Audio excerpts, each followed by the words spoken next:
তো হ্যালো বন্ধুরা, আবার একটা নতুন ভিডিও নিয়ে চলে এসেছি। তো এই ভিডিওর মধ্যে আমি দেখাবো যে হ্যান্ডস্ট্যান্ড কীভাবে করে। অনেকেই ভাবে বা অনেকেই চেষ্টা করে কিন্তু করতে পারে না, কারণ তারা সঠিক প্রসেসটাকে ইউজ করতে পারে না। তো আমি এই ভিডিওর মাধ্যমে দেখাবো যে হ্যান্ডস্ট্যান্ড হোল্ড যেটাকে বলে সেটা কিভাবে করে। তো ভিডিওটা দেখতে থাকো, আমি দেখাচ্ছি।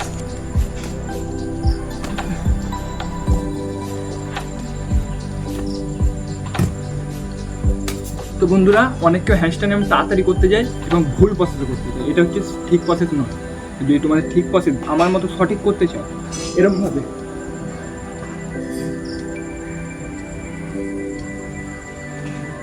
তো পুরো আমার ভিডিওটাকে ওয়াচ করো। আমাদের ফার্স্ট স্টেপ,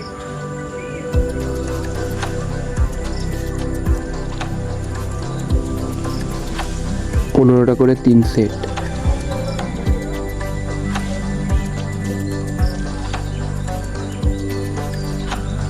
এটা করার ফলে কি হয় যে আমরা যখন হ্যান্ডস্ট্যান্ড করি তখন আমাদের কাঁধে প্রেসার পড়ে। তো এই ওয়ার্কআউটটা করলে আমাদের কাঁধে হোল্ড করার ক্ষমতাটা বেশি থাকে। তো স্টেপ 2,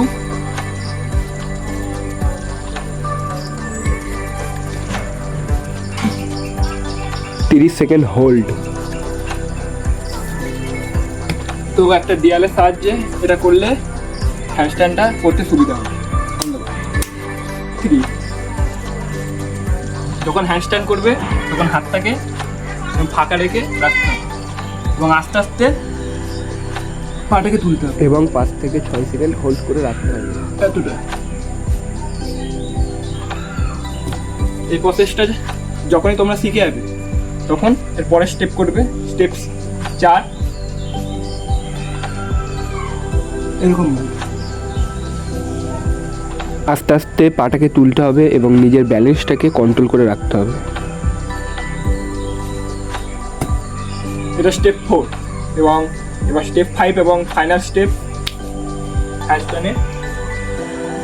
প্রথমে পাটাকে ভাঁজ করে তুলে এবং আস্তে আস্তে পায়ের ভাঁজটাকে খুলতে হবে।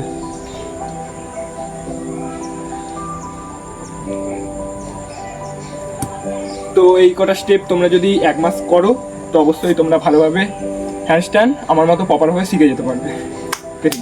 তো এই কটা স্টেপ তোমরা যদি 1 মাস করো তোমরা একদম প্রপারভাবে একদম হ্যান্ডস্ট্যান্ডটা তোমরা শিখে যাবে, যদি তোমরা ভালোভাবে করো এটা।